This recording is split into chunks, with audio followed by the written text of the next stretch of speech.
Ako vam kažem da obična plastična boca može postati jedna od najkorisnijih stvari u vrtu, zvučat će pomalo nevjerovatno. Kad sam prvi put vidio kako djeluje, bio sam stvarno iznenađen. Sve počinje s jednom jednostavnom mješavinom.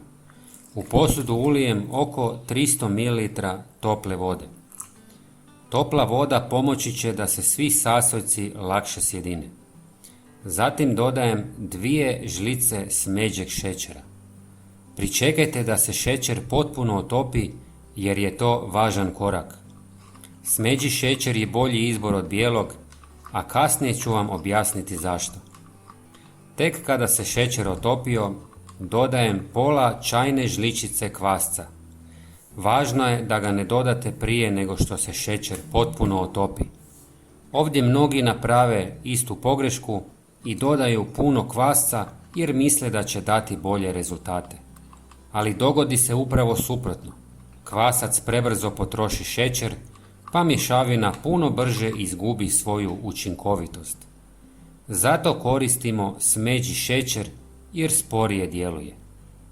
Sada dolazi sastojak bez kojeg ova mješavina neće raditi kako treba.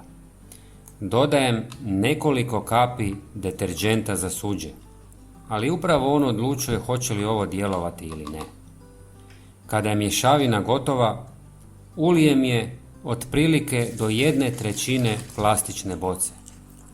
Tako u boci ostaje dovoljno prostora za ono što slijedi.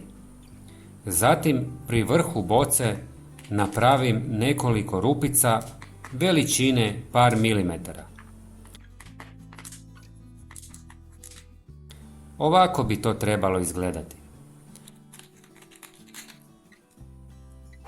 Bocu objesim na granu ili je zavežem za stablo kako bi bila stabilna i kako je jak vjetar ne bi odnio.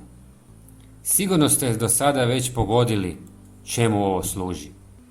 Ovo je zamka za komarce, ali i voćne mušice koje mogu napraviti veliku štetu u vrtu. Privuče ih miris koji nastaje u boci, a čim slete na tekućinu, deterdžent razbije površinsku napetost i utope se. Napišite mi u komentarima jeste li ovo već isprobali.